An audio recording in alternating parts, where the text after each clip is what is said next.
Hello दोस्तों, आज की वीडियो में हम समझेंगे कि स्टॉक को सेल कब करना चाहिए। हर जगह आपने सुना होगा बाय कर लो, ये बाय करो, इसे ख़रीदो, बट स्टॉक सेल का रीज़न बहुत कम ही लोग वीडियो पर बता रहे हैं। सो आपसे मेरी रिक्वेस्ट है, इस वीडियो को लास्ट तक देखें और लास्ट में एक गोल्डन पॉइंट आपके साथ शेयर करने वाला हूँ। अगर आपने ये वीडियो देख लिया तो स्टॉक सेल करने का रीज़न आपको मालूम हो जाएगा। जितना स्टॉक ख़रीदना इम्पोर्टेंट है, उतना ही इम्पोर्टेंट स्टॉक को बेचना है। ये भी एक हुनर है, इसको भी आपको सीखना पड़ेगा, वक्त के साथ आप ये सीखेंगे। सो आप मेरे साथ वीडियो में बने रहिए, मैं एक एक करके आपके साथ एक्सप्लेन कर रहा हूँ। सबसे पहला रीज़न ये है कि यू गॉट प्रॉफिट। सिंपल मतलब ये हुआ, आपने एक एम बनाया था, प्लान बनाया था कि हमने 100 का स्टॉक ख़रीदा और 120 होगा तो मैं सेल कर दूंगा। तो आपका टारगेट हिट हो गया, आप एग्ज़िट हो सकते हैं। उसके बाद आपको ये नहीं सोचना है कि मैंने सेल किया 120 पे तो 200 हो गया। नहीं, सिंपल और क्लियर गोल आप रखिए कि मेरा टारगेट ये है, मैं टारगेट मिल जाएगा तो हम स्टॉक को सेल कर देंगे। बट मेरा एक सजेशन यहाँ पर ये होगा कि स्टॉक को 20 रुपीज़ के प्रॉफिट के लिए हम स्टॉक मार्केट में नहीं आते हैं। स्टॉक मार्केट एक समंदर होता है, ये पैसों का समंदर है। आप अगर जाएंगे, स्टॉक की हिस्ट्री चेक करेंगे, एक एक स्टॉक ने 5-5 हज़ार% रिटर्न दिया, 1000% रिटर्न दिया। वो आपको जब भी मिलेगा जब आप उसको होल्ड करेंगे, लंबे टाइम के लिए होल्ड करना पड़ेगा।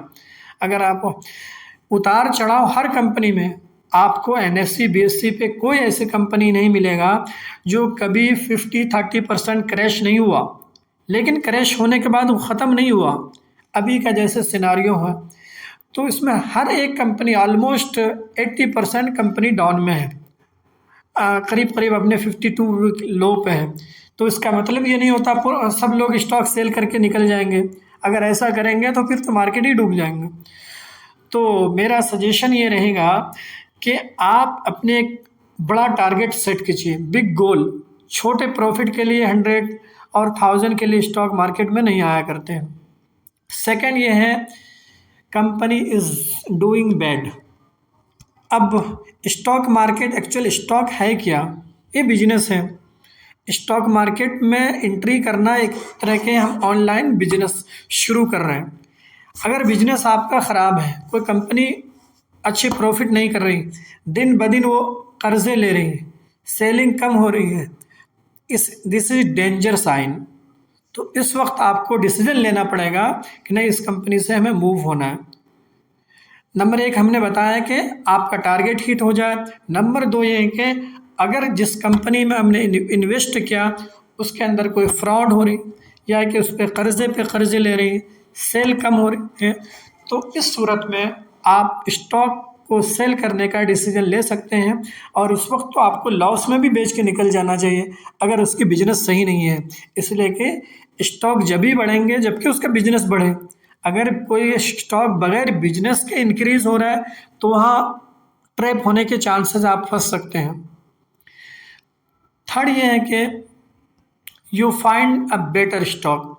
आपने एक स्टॉक ख़रीदा, वो स्टॉक उतना अच्छा परफॉर्म नहीं कर रहा है जितना आपने सोचा था। अब परफॉर्म करने का मतलब नहीं आपने ख़रीदा उसके बाद आपने 1-2 महीना में सोचने लगे नहीं अच्छा नहीं चल रहा है, तो फिर तो ये ऐसा तो हर एक स्टॉक में होता है। कोई ऐसा स्टॉक नहीं है जहाँ साल हाँ वो बिल्कुल फ्लैट रहेगा, कोई रिटर्न नहीं, लेकिन अल्टीमेटली वो ऐसा रिटर्न देता है आप शॉक हो जाएंगे। तो तीसरा ये है कि अगर कोई ऐसा अच्छा स्टॉक मिल जाए जिसका बिजनेस भी अच्छा ग्रो हो रहा है, परफॉर्मेंस भी अच्छा है, तो वहाँ पे सेल करके आप उस स्टॉक को ख़रीद सकते हैं।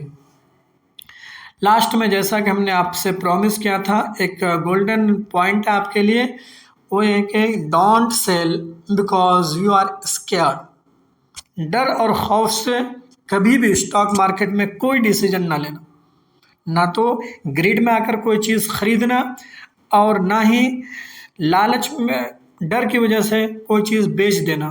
स्टॉक मार्केट की सबसे बड़ी भूल है ये। इसलिए कि डर और माहौल बाज़ाब्ता क्रिएट किए जाते हैं। शेयर मार्केट में ये माहौल पैदा किया जाता है, बनाया जाता है, ताकि जो बड़े इन्वेस्टर हैं वो कम दाम पर अच्छी चीज़ को ख़रीद सकें।